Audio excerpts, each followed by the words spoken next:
Hello, welcome to another episode of Ditch Witch Diaries. We're back with the herbs, and this time we are going to be with me. So let's just get cooking, shall we? Do it. Okay, look what we're in. We're going to be talking about dill. Nice. So dill is Anethum or Anethum graveolens. And that is what the botanical drawing for dill. So it has those umbels again that we saw before. And that is what AI thinks that dill looks like. Not too bad. What's the dillio? So the parts used are the seeds and the aerial parts. Other names are annetto, anaton, or anaton. I don't know. Buzzle chippet. I love that one. Buzzle chippet. Puzzle chip. Chathakupa, Chebit, Dilly, Dillia, Endro, False Fennel, Hariz, Halwa, Kepper, Sathakupa, and Shevid. Lots of fun names for Dillia. I like Dillia. That's my favorite. So how do we get to Anethum graveolens? Okay, so Anethum describes the growing habits of dill. So it's a combination of words, ano and theo, and it means upwards I run. So that it like describes how it grows. And then Anethum also comes from the Greek word anesin or anaton, which then it gets confused, and we're going to talk about this more, with the word anise in different places because of anaton or anison. So graveolens, where do we get that? So this is a combination of two words. So gravis is heavy or weighty, and oleo is producing a smell and an odor. So when you combine this, it's emitting a heavy odor or strong smelling. So Anethum graveolens, all put together, it's a tall plant with a vigorous growth habit that has a strong smell. Yay! It pretty much describes it. Its correspondences. So it's associated with Brigitte or Aphrodite. And the element I found is either fire or air. And I like it for air for the same reason that we've been talking about. And fire, interesting, maybe. The planet is Mercury. And again, it's like if we're going to do air and the throat chakra and that whole thing, Mercury makes sense, communication. And if we're going to go there with air, that's good. And then the astrological sign is either Sagittarius or Gemini, which is an interesting combination of that fire air, like in two like opposite polar. It's very interesting. So, and the funny thing is they really have that Mercury, that communication. It's like a big deal for both of them. So that's a good kind of an interesting thing. So, and I found like chakras just all over the place. So take it as you will, because it's just there's so many of them at that point. I think it becomes a non-starter. Like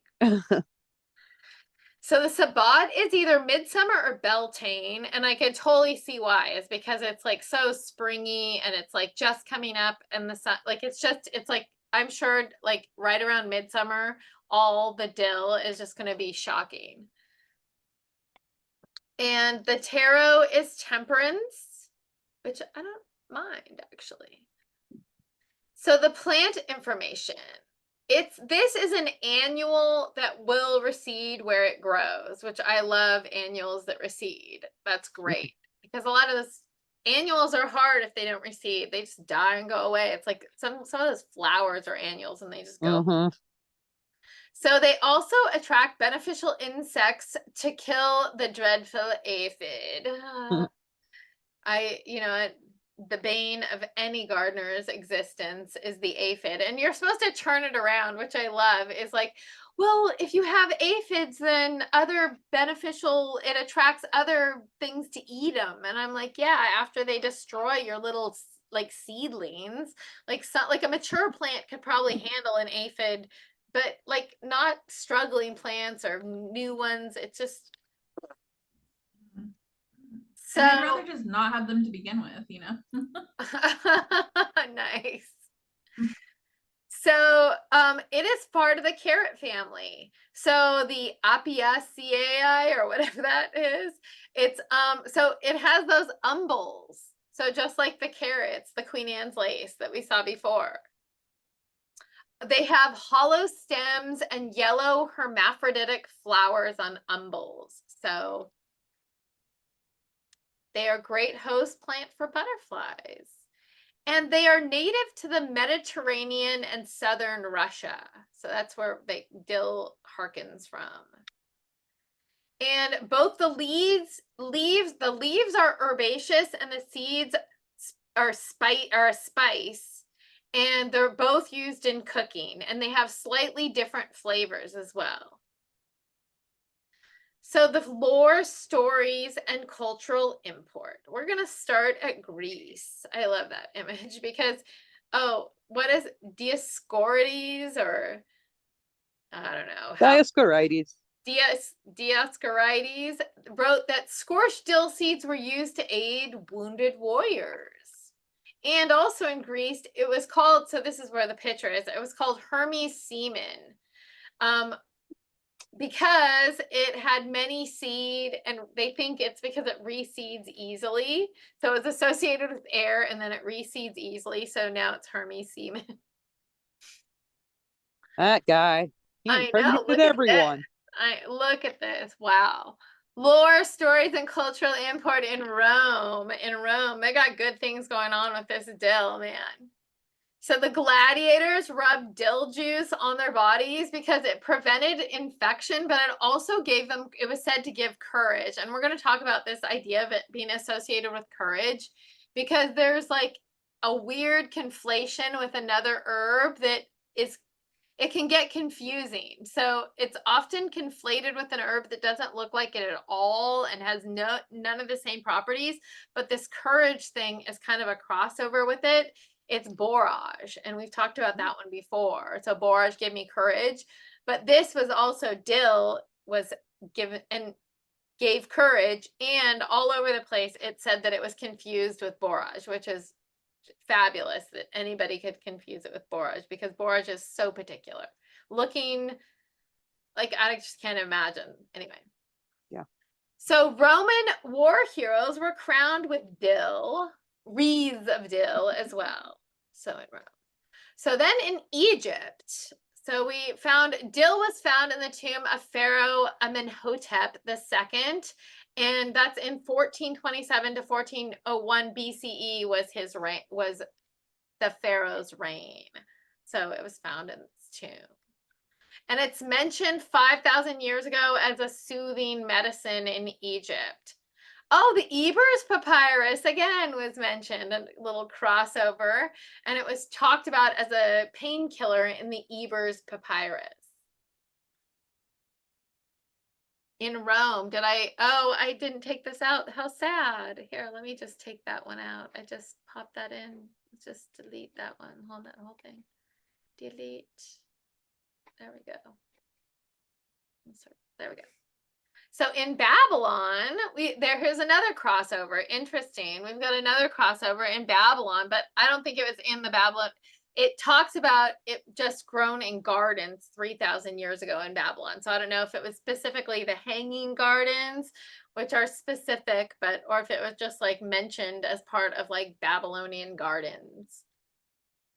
Also, then I love it when it says the Middle Ages, because as if nothing, I always say this too, as if nothing in the rest of the world was happening in the Middle Ages.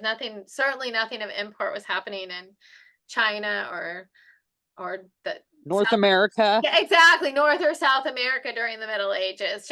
But we mentioned the Middle Ages. As we know, it applies to Europe. Okay, so it was used as a protection against witches. Again, if you look in your garden, you're going to find a bunch of witches digging in there. Exactly, digging out your dill. So to guard against the evil eye, you were supposed to put dried dill over your heart. So then also in early America, so this is like whitey in America, not like indigenous population. This is when whitey pops on in.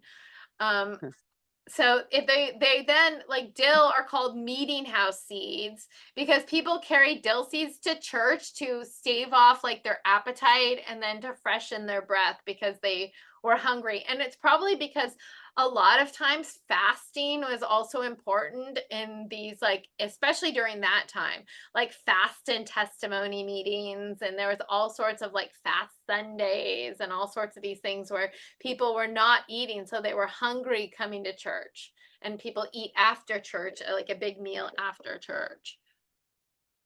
So it was said that John Winthrop grew dill in his garden. Yeah. So then we move to Scandinavia, where there's very interesting stories.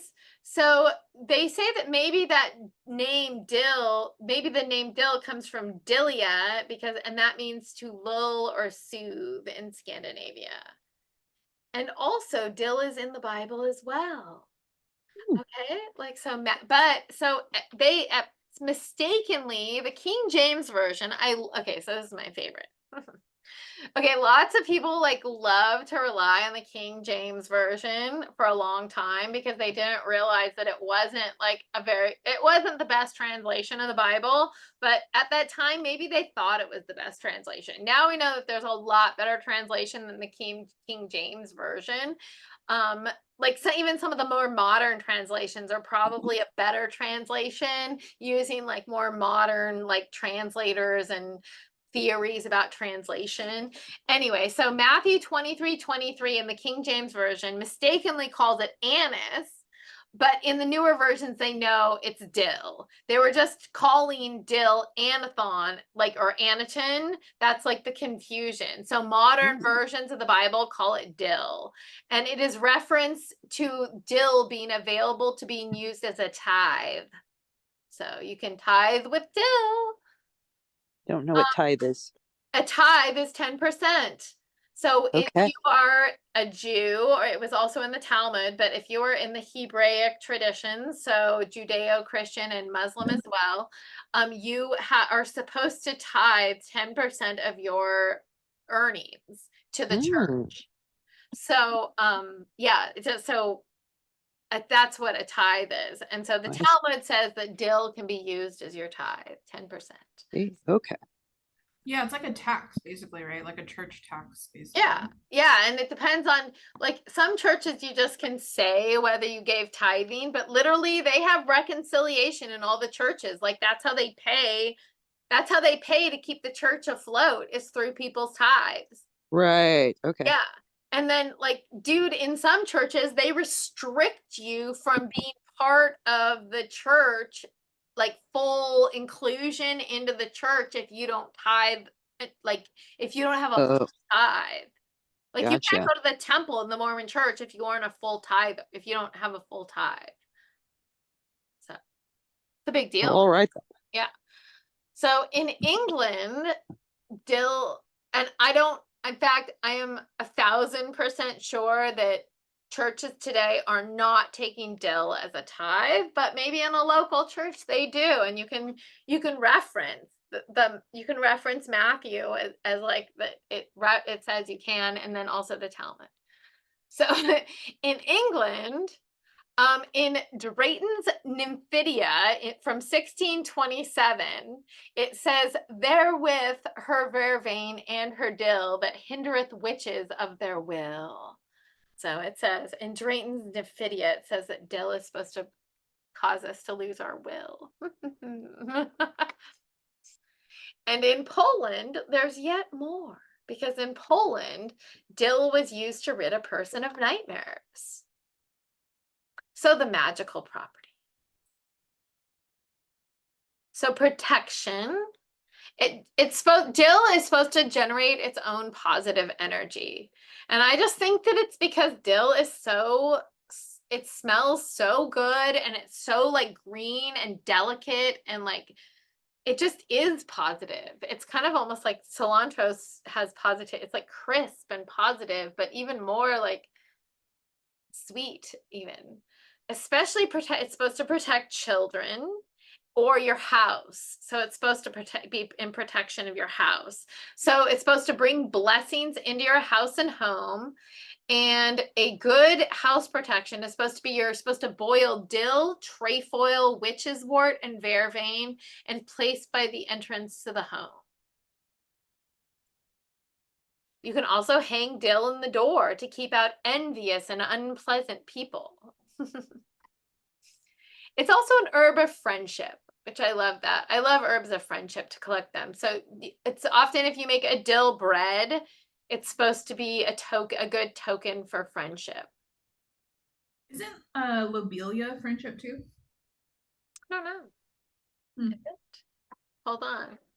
Now you're making me look it up to see if lobelia, if we have it on our thing and our friendship. I can look up our drive really quick. Let's see, where are we? And see if, okay, herbs by magical property. Friendship. We keep our, I keep I keep a list of all my herbs by magical property once I go through them. Let's see, so friendship. Friendship, this is what I have. I don't have lobelia. I have ashwagandha, catnip, cloves, dill, honeysuckle, lemon, mugwort, nutmeg, orris root, which is iris, passion flower, pepper, pink pepper, actually, periwinkle, rosemary, pink Himalayan salt, and thyme. So there could be more though. Strength of mind, willpower. So it's good for willpower and mental clarity. And I'm sure all that air stuff is like all about that because it's like, and then also abundance and fertility, again, with like, it's just green. And when you see dill in nature, it's just crazy. You're like, it's huge and beautiful and wonderful. It's also good for banishing, crossing, and binding as well. Supposedly love and lust. Many things are associated with love and lust. So you're supposed to infuse this in a wine if you want to woo, apparently, for love or lust, dill wine. You can soak the seeds in water for 3 days and use the liquids in a bath for love or lust.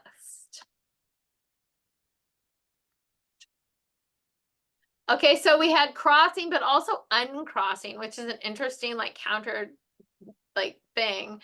So it's used for jinx breaking, and you're supposed to break harmful enchantments. You're supposed to strain a tea of dill and ginger root and rub the tea on your body and let it dry. And you're supposed to do that 9 days in a row. And I put with like a new tea, like don't keep that old grody tea and keep using it 9 days in a row. Like you're supposed to make a new tea like every night. So, and also to repel negative energy. It just repels generally because it's probably a joyous, happy herb like it is. And so it just generally repels negative energy. Just to repel black magic. The black magic woman. It's supposed to break curses of witches and sorcerers. It's also a cure for, and I've never heard this, water elf disease. So I've heard like elf shot, but I've never heard water elf disease. So that was a new one. It's associated, it's good for money magic. And so especially in court. So you're supposed to write the names in red, right? The names of the litigants or the people in your court in red. And you're supposed to wrap the paper in red cloth and sprinkle with dill and coriander seeds. Coriander. And then you're supposed to keep it in a cold, dark place or even in the freezer in water for 9 days before court. So 9 seems to be highly associated with this, with dill as well. I see 9 in 2 different things here. So more magic. Purification. So it's good for especially sacred spaces and good cheer and luck, which we saw before. And it's a good sickness ward. So now we're going to go for the medical properties. It's an antispasmodic, an antiemetic, which means it'll stop you from barfing, an aromatic, a diaphoretic, a carminative, a galactagogue, and a stimulant. So stomach issues. You see that all over the place here, carminative and antiemetic. It's good for flatulence. So if your stomach is filled with air, or if you're farting and you want to stop, like this is dill. It relieves hunger pains, like we saw with like the meeting house seeds. And it's good for colic in children. So it's good. It's an ingredient in like the famous gripe water. This is an ingredient in that. Indigestion. And it's supposed to stimulate milk flow in nursing mothers. So it's good for bad breath, obviously, like we saw with the thing, and insomnia. So even though it's a stimulant, I assume though it's like a some of these, when they say stimulants, like although peppermint is like a mental stimulant, some of these stimulants are like digestive stimulants. And I feel like this is more of like a digestive stimulant. You're like, because what they say to do is because you're supposed to rub dill juice on your breasts to lull nursing babies to bed. And you're supposed to avoid the essential oil if you're pregnant. So these are my sources for dill. And so before we do that, let's go back and okay. How nice. Dill is so beautiful and Dillia. So thank you for joining us in this edition of Ditch Witch Diaries.